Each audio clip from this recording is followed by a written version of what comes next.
Yes, good evening. हसतायत सगळे? चांगली गोष्ट. आज आपला विषय कोणता आहे?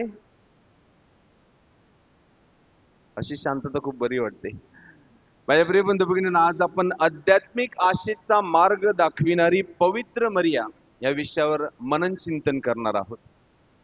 परंतु सर्वप्रथम आशा म्हणजे काय हे आपण जाणून घेऊया. Catechism of the Catholic church number 1817 आपल्याला सांगतं, आशा ही एक धार्मिक सद्गुण आहे ज्याद्वारे आपण स्वर्गाचे राज्य आणि अनंत काळचे जीवन आपल्या आनंदासाठी इच्छितो. ख्रिस्ताच्या अभिवचनावर आपला विश्वास ठेवतो आणि आपल्या स्वतःच्या सामर्थ्यावर नव्हे तर पवित्र आत्म्याच्या मदतीवर अवलंबून असतो. सोप्या भाषेत सांगायचं झालं म्हणजे आशा म्हणजे जीवनात सतत काहीतरी चांगलं होण्याची वाट पाहणे आणि ते चांगलं आपल्याला फक्त देवामध्येच मिळू शकतं यावर विश्वास ठेवणे. आशा हा एक अद्भुत ख्रिश्चन गुण आहे जो जीवनाच्या परीक्षांमधून जात असताना स्वर्ग आपल्या समोर ठेवतो. आणि म्हणूनच आज उद्या आपण पवित्र मरियेचे स्वर्गनयन चा सोहळा आपण साजरा करतो. तर माझे प्रिय बंधू भगिनींनो, आपण पाहूया आता पवित्र मरिया आपल्याला आध्यात्मिक आशेचा मार्ग कसा दाखविते यावर आपण आता मनन चिंतन करूया. तुम्हाला काय वाटतं, पवित्र मरिया कशी आपल्याला आध्यात्मिक आशेचा मार्ग दाखविते? कशा प्रकारे दाखवते? Good evening. माझ्याबरोबर आहात तुम्ही? येस. कशा प्रकारे दाखविते? ऍटलिस्ट तुम्ही हसतायत, तेच माझ्यासाठी पुरेसं आहे. माझ्याकडे 3 मुद्दे आहेत. पहिला मुद्दा माझ्या प्रिय बंधू भगिनी तो आहे म्हणजे पवित्र मरिया ही देवाची योजना स्वीकारून आपल्याला आध्यात्मिक आशेचा मार्ग दाखवते. ऐकलं असेल किती वेळा देवाची योजना, तेच तेच मुद्दा, तोच मुद्दा.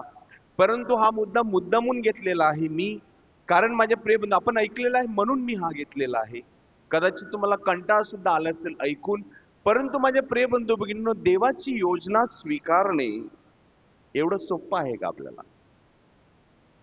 मरिया मातेचं जीवन रहस्यमय होतं. तिला कदाचित देवाच्या योजना कळल्या नसतील, तिचा गैरसमजही झाला असेल. मरिया मातेसाठी ह्या सर्व गोष्टी रहस्यमय होत्या. तिने त्या आपल्या मनात ठेवल्या आणि त्यावर मनन चिंतन केलं. ते मनन चिंतन खूप महत्वाचं आहे की आपल्या जीवनामध्ये देवाची योजना काय आहे, देव आपल्याला काय करण्यासाठी सांगत आहे. आपण आपली योजना करत आहोत, आपण आपली स्वतःची इच्छा करत आहोत की देवाची इच्छा आपण पूर्ण करत आहोत, यावर मनन चिंतन करायचे. मरियेचं मनन चिंतन हेच असलं की देवाची इच्छा योजना पूर्ण करणं. आणि म्हणूनच माझ्या प्रिय बंधू भगिनींनो, तिने परमेश्वराच्या योजनेला होकार दिला. तिने फक्त परमेश्वराची योजना पूर्ण करण्यासाठी होकार दिला नाही, तर माझ्या प्रिय बंधू भगिनींनो, शेवटपर्यंत विश्वासू राहून देवाची योजना तिने पूर्ण केली. आपल्या जीवनात जेव्हा परमेश्वर आपल्या प्रार्थना ऐकत नाही असं आपल्याला वाटतं, तेव्हा आपण काय करतो? म्हणून हा मुद्दा घेतलेला आहे मी. काय करतो? Hello, good evening. माझ्याबरोबर आहात तुम्ही? आपण काय करतो? कुठे ना कुठेतरी आपण माऊलीपासून, देवापासून, आपण येशू ख्रिस्तापासून, संतांपासून आपण दूर जात असतो. कुठे ना कुठेतरी आपल्यावरती एवढा प्रार्थना करून काय फायदा, एवढे तेस आणि रोजरी करून काय फायदा, बायबल वाचन करून, मिसा अटेंड करून काय फायदा, आणि आपण कुठे ना कुठेतरी आपण देवापासून दूर जात असतो. म्हणजे प्रिय बंधू भगिनींनो, पवित्र मरीने फक्त होकारच दिला नाही परमेश्वराच्या योजनेला, तर तिने शेवटपर्यंत विश्वासू राहून देवाची योजना पूर्ण केली. जरी तिला जीवनात संकटे, दुःखे, यातना सहन कराव्या लागल्या, तरी तिने स्वतःचा विश्वास बळकट करून परमेश्वराच्या इच्छेला पहिलं स्थान दिलं आणि येशूद्वारे सार्वकालिक जीवन आपणा सर्वांना तिने प्राप्त करून दिलं. आमेन. आपल्या जीवनात आपल्याला परमेश्वराची योजना काय आहे हे ठाऊक आहे का? मरियेप्रमाणे देवाच्या इच्छेनुसार आपण वागतो का, आपण चालतो का, तोच आध्यात्मिक प्रवास करण्यासाठी आज मरियम माता आपल्याला प्रोत्साहन देत आहे. मी माझ्या स्वतःच वडिलांचं उदाहरण देतो, कुठे ऐकलं असेल तुम्ही.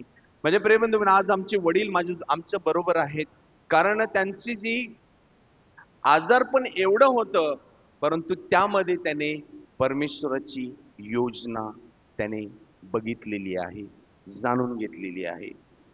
पहिलंच बऱ्याच वर्षा अगोदर माझी फर्स्ट ॲनिव्हर्सरी होती म्हणजे ऑर्डिनेशनची, त्या दिवशी त्यांना पॅरालाइज अटॅक आलेला. वेळेवर पोहोचले हॉस्पिटलमध्ये, घरी बरे होऊन आले. त्याच्यानंतर वाडीत गेलेले, त्याच्या पायामध्ये त्यांचे आजार बघा किती आजार होते त्यांचे. पायामध्ये, वाडीमध्ये गेलेले, ते पायामध्ये कुठेतरी छोटीशी काडी गेली, ती तिकडे काय बोलतात पस निर्माण झाली आणि त्याच्यानंतर ऑपरेशन करण्याची वेळ आली. ते झालं. त्याच्यानंतर किडनी स्टोन झाला. किडनी स्टोन बरा होत नव्हता, एवढा दुखाव होता, सहन केला तरी सुद्धा त्यांना एवढं सहन झालं नाही आणि ऑपरेशन करायची वेळ आली. जेव्हा वडिलांना ऑपरेशन थिएटरमध्ये घेऊन गेले, तेव्हा ऑपरेशन करणार इतक्यामध्येच त्यांचा मुतखडा जो होता, किडनी स्टोन होता, तो बाहेर आला. परमेश्वराला धन्यवाद. त्याच्यानंतर सावरले, पुन्हा पॅरालाइजचा अटॅक आला. पॅरालाइजचा अटॅक आल्यानंतर पुन्हा ते हॉस्पिटल वेळेवर पोहोचले, बरे झाले. डॉक्टरांनी सांगितलं काही काळजी करू नका, बरे झाले. ते झाल्यानंतर ते वाडीत गेलेले सकाळी एक दिवस पावसाळ्यानंतर, आणि त्याला 200च्या आणखी 200च्या वर मधमाशांनी त्याला खाल्लं. त्यांनी परमेश्वराला हाय करून सुद्धा आले ते. त्याच्यानंतर त्यांची किडनी फेलियर झाले, त्याच्यानंतर त्यांना उलट्या झाल्या, लूज मोशन झालं. वडील होते नव्हते, सर्व त्यांचं संपलं. डायलिसिसची वेळ आलेली, परंतु परमेश्वराची योजना वेगळीच होती. त्याच्यानंही त्यांचा बचाव झाला. त्यानंतर त्या इन्सिडेंट, त्या घटनेनंतर वडिलांचं ब्रीदिंगचा प्रॉब्लेम झाला, त्यामुळे त्यांना पेसमेकर बसवावं लागलं. पेसमेकर म्हणून सावरता सावरता त्यांना पित्ताशयाच्या खड्याचा त्रास झाला, त्याचंही ऑपरेशन करावं लागलं. माझ्या प्रेमबंधू भगिनींनो, या सर्व आजारांमध्ये आमच्या वडिलांनी फक्त एकच, ती म्हणजे परमेश्वराची इच्छा काय ती जाणून घेतली. हे सर्व आजार माझे जडे वडील जरी शोषिक असले, पेशंट असले, तरी सुद्धा एवढे आजार सहन करणं, आणि ते सुद्धा 6 महिन्यामध्ये, एवढं काही इझी नाही. परंतु त्यांनी प्रार्थना करणं सोडलं नाही, आणि आज ते आमच्या बरोबर आहेत. हे सर्व मी का सांगत आहे माझ्या प्रिय बंधू भगिनींनो, पवित्र मरिया आपल्याला आशेचा जो आध्यात्मिक मार्ग दाखवते, तो असा प्रवास करणं खूप गरजेचं आहे. आपल्या आजारामध्ये, आपल्या संकटामध्ये आपण कसे वागतो, कसे आपण परमेश्वराच्या योजनेला आपण प्रतिसाद देतो, हे खूप महत्वाचं आहे. पहिला मुद्दा झाला, मरिया मातेने परमेश्वराची योजना स्वीकारून तिने आपल्याला आध्यात्मिक आशेचा मार्ग दाखवलेला आहे. दुसरा मुद्दा, पवित्र मरिया ही तिच्या जीवनाचा भारी क्रूस वाहून आपल्याला आध्यात्मिक आशेचा मार्ग दाखवते. जेव्हा मरियेच्या जीवनात सर्वात वाईट घडत होते, तेव्हा तिने देवावर विश्वास ठेवला.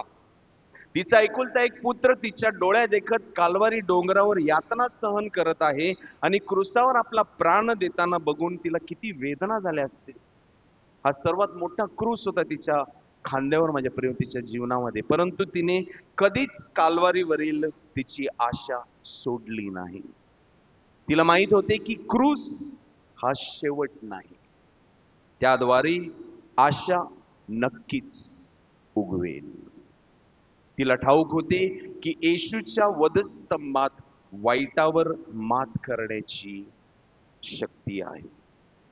म्हणजे प्रियबंधू भगिनींनो, जीवनाचा भारी क्रूस वाहून मरिया आपल्याला आध्यात्मिक आशेचा मार्ग दाखवते, आणि पवित्र मरिया हेच शिकवते की क्रूस हा जीवनाचा अविभाज्य घटक आहे. तो आपल्यापासून वेगळा केला जाऊ शकत नाही. जेव्हा आपण ख्रिश्चॅनिटी बोलतो, जेव्हा आपण ख्रिस्ती लोकांविषयी बोलतो, तेव्हा क्रूस हा यायलाच पाहिजे, क्रूस हा स्वीकारायलाच पाहिजे, आणि ती कालवारीची वाट आपल्या सर्वांना चालायची आहे. आणि हा आपला अविभाज्य घटक आहे, आणि पवित्र मरिया शिकवते की त्यापासून कोणाचीही सुटका नाहीये.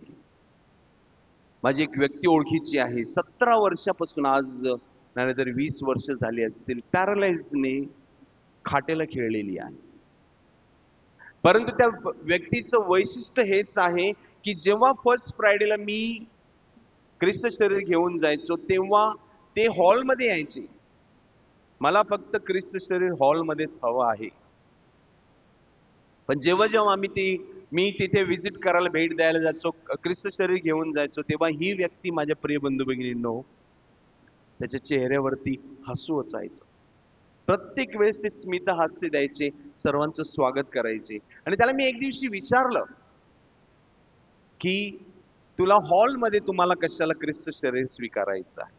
आणि एक दिवस त्यांनी मला सांगितलं की हा क्रूस बघतोय फादर, ही क्रूस बघताय तुम्ही, हा क्रूस जो आहे तो माझी शक्ती आहे, माझं सामर्थ्य आहे. आज मी 17 वर्ष झाली, आज 20 वर्ष झाले, मी ह्या क्रूसावर जेव्हा जेव्हा मला यातना होतात, जेव्हा जेव्हा मला हे दुःख होतं आणि ह्या ज्या वेदना होतात, आज मी 20 वर्ष झाले खाटेला खेळलेलो आहे, परंतु ह्या क्रूसाने मला आज शक्ती सामर्थ्य दिलेलं आहे. आणि माझा तो आध्यात्मिक प्रवास जो आहे तो आशेचा प्रवास मी आज या क्रूसावर बघून आज मी 20 वर्ष तो प्रवास केलेला आहे. माझ्या प्रिय बंधू भगिनींनो, त्याच्या प्रार्थनामय जीवनामध्ये त्या व्यक्तीला क्रूसामध्ये त्याची प्रार्थनामय जीवन बळकट झालं आणि त्याला शक्ती सामर्थ्य त्याचा आजार सहन करण्यासाठी त्याला मिळाला. म्हणजे प्रिय बंधू भगिनींनो, जेव्हा कठीण परिस्थिती येते आणि आपण निराश होत असतो तेव्हा येशूचा वधस्तंभ आपल्याला आशा दाखवत असतो. आणि हेच आपल्या मरियम माता आपल्याला शिकवत आहे. आणि तिसरा आणि शेवटचा मुद्दा आहे तो म्हणजे पवित्र मरिया ही तिच्या मध्यस्थीद्वारे आपल्याला आध्यात्मिक आशेचा मार्ग दाखवते. सगळ्यांचा विश्वास आहे पवित्र मरिया मध्यस्थी करते? गुड इव्हनिंग, माझ्याबरोबर आहात तुम्ही? असे कोण आहे इथे की त्यांचा मध्यस्थीवर विश्वास नाहीये? सगळ्यांचा विश्वास आहे. देवाला धन्यवाद. माझ्या प्रिय बंधू भगिनींनो, पवित्र मरिया ही मध्यस्थीची द्वारे आशेची स्त्री आहे. तिचे पवित्र मरियामध्ये ऑलरेडी अझम्पशन जी आहे ते आता असं नको समजू की तुम्ही माहीमला जी आपली परपेच्युअल सकट नित्य सहायक माता आहे, इथे प्रार्थना केली तर ती ऐकणार नाही, तिथे केली तर ही ऐकणार नाही.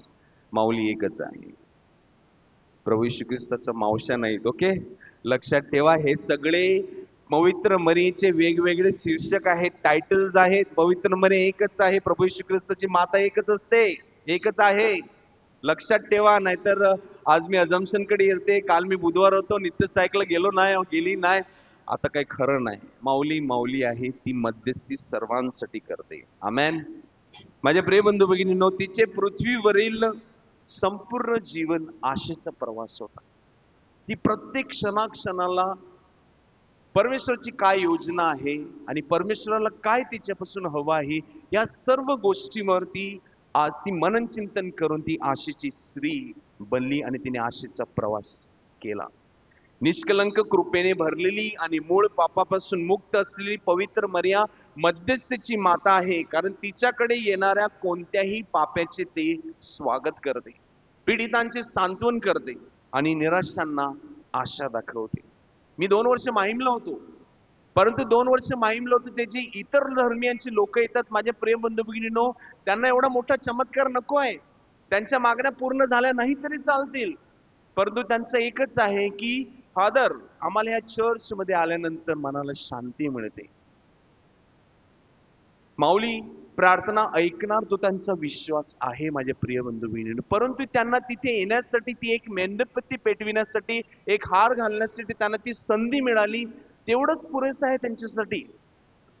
आणि आपण कधी कधी एवढ्या वर्षापासून प्रार्थना करतो आणि आपण रडगाणं घालतोय की माझी प्रार्थना का ऐकली जात नाही. म्हणजे प्रिय बंधू भगिनींनो, पवित्र मरिया कधीच निराश करत नाही, पण आपली सहनशक्ती संपलेली आहे. म्हणून तो आशेचा प्रवास तिच्या बरोबर करण्यासाठी आपण कुठे ना कुठेतरी कमी पडत असतो.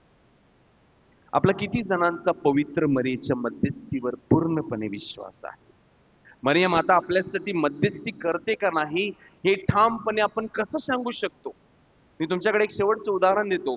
माझा एक शेजारी आहे, किती वर्षापासून तो माहीमला नित्य सहायक मातेच्या नोवेनासाठी येतो. मराठी नोवेना 2 किंवा 3चं नोवेना फिक्स आहे. आणि त्याच्या जीवनामध्ये फक्त भरभराट झालेली आहे. परंतु त्याच्या पायावर एक चामखोळ आलेला आणि तो बराच होत नव्हता आणि डॉक्टरांनी सांगितलं ऑपरेशन करावंच लागलं. त्याला चालता सुद्धा येत नव्हतं. त्या दुखावाने तो नित्यसहायक मातेचा नोवेना माहीमला करण्यासाठी येत असे. आणि माझे प्रिय बंधू भगिनींनो, एक दिवस तो त्याच्या बायको बरोबर नित्यसहायक मातेचा नोवेना करण्यासाठी माहीमला आलेला आणि त्याने त्याचे शूज काढले आणि त्याचा पाय असा ठेवला आणि त्याने फक्त हात लावला. चामकोळ नव्हता तिथे. Praise God. परमेश्वराला धन्यवाद माझे प्रिय बंधू. तो चामकोळ डॉक्टरने सांगितलेलं की ऑपरेशन करावंच लागेल आणि तिच्या मध्यस्थीने त्याचा तो आजार पूर्णपणे बरा झाला. पवित्र मरीच्या मध्यस्थीने काहीच अशक्य नाहीये. फक्त एवढंच की ती मध्यस्थी करत राहणं खूप गरजेचं आहे. खूप गरजेचं आहे. तर माझे प्रिय बंधू भगिनींनो, पवित्र मरिया देवाची योजना स्वीकारून तिच्या जीवनाचा भारी क्रूस वाहून आणि तिच्या मध्यस्थीद्वारे आपल्याला आध्यात्मिक आशेचा मार्ग कसा आहे ती दाखवत असते. आणि पवित्र मरियेला ह्या सर्व गोष्टींचं प्रतिफळ कोणतं मिळालं? तिला प्रतिफळ काय मिळालं? उद्या कोणता सण आहे? पवित्र मरियेच्या स्वर्ग नयनाचं सण आहे. ती स्वर्गात घेत गेली माझ्या प्रिय बंधू भगिनींनो, आणि आपल्याला तिथे जाण्यासाठी तो प्रवास करायचा आहे आणि त्याचं मार्गदर्शन पवित्र मरिया आपल्याला करत आहे. हा एकच प्रश्न आपल्या मननचिंतनासाठी घेऊया आणि तो प्रश्न आहे, पवित्र मरियेने दाखविलेला आध्यात्मिक आशेचा मार्ग मला सापडलेला आहे का? की मी अजूनही माझ्या आध्यात्मिक जीवनामध्ये हरवलेलो किंवा हरवलेली आहे? क्षणभर शांत राहून चिंतन करूया.